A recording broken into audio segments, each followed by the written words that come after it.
This page है। Hello दोस्तों, फिर एक बार मेरे चैनल पे आप सबको स्वागत कर रहा हूँ। एनआरएस एडमिशंस को लेके एक बहुत बड़ी खुलासा अब मैं करने जा रहा हूँ। इस वीडियो के अंत तक बने रहना और रियलिटी शेयर करूंगा आपके साथ, क्योंकि कल रात को लेटेस्ट नोटिफिकेशन के बेस पे स्ट्रीम 2 के एडमिशंस के लिए डेट को एक्सटेंड कर दिए गए।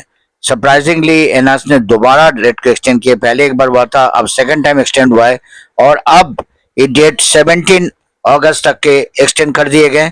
17 अगस्त तक ये देखो नोटिफिकेशन आपके साथ शेयर कर रहा हूँ regarding extension of the last date for registration in stream 2 of 2026।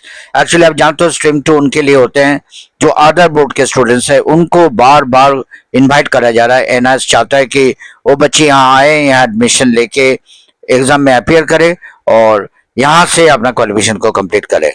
But जितना सुनने में आसान रह रहा है, दिख रहा है, जितना अपेरेंटली दिख रहा है कि बोलिए आराम से यहाँ से पास हो जाएंगे, लेकिन आपको उससे पहले कल भी एक वीडियो में मैंने ये बात शेयर की थी। आपको कुछ चीजें मैं आपको क्लियर कर देता हूँ। इसी चलते मैं शुरू के जो कैप्शन है उसमें इस तरह मेंशन की कि एडमिशन लेने के पहले सोच लो।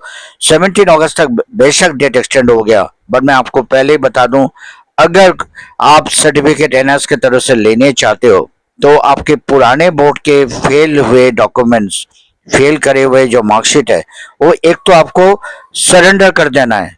ये नहीं कि फोटोकॉपी, आपको ओरिजिनल डॉक्यूमेंट इनको सरेंडर कर देना है, क्योंकि एनआरएस प्रूफ मांगेगा, प्रूफ दिखेगा।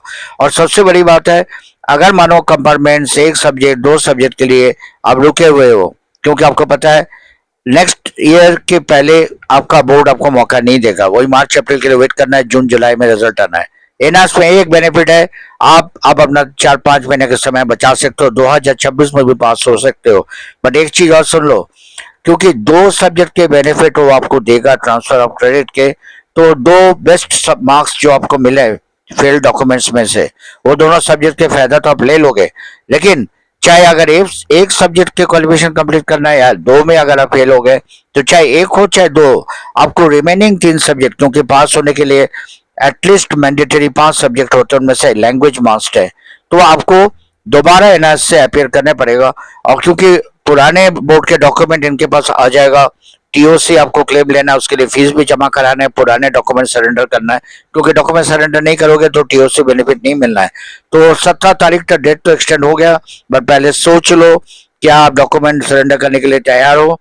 और सबसे बड़ी बात है, 2 के बेनिफिट लेने के बाद भी 3 सब्जेक्ट बचता है, जिसमें आप फेल हो गए वो सब्जेक्ट तो आप दोगे ही, इसके अलावा भी 2 सब्जेक्ट आपको और देना है। एक वर्क बर्डन, वर्कलोड अगर ले सकते हो, सिलेबस कवर कर सकते हो, तो बेशक आप यहाँ से अपियर करो।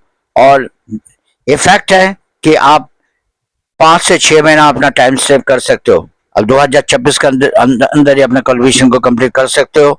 आपको एनआरएस एक फ्रेश मार्कशीट, कंपासिंग सर्टिफिकेट और माइग्रेशन सर्टिफिकेट इशू कर देगा। और जो बच्चे इस माइंडसेट के साथ तैयार हो कि नहीं, आप कॉन्फिडेंट हो 3 सब्जेक्ट के सिलेबस, क्योंकि मोस्टली सिलेबस बराबर है, तो 17 तारीख तक आपके डेस्ट को एक्सटेंड कर दिए गए।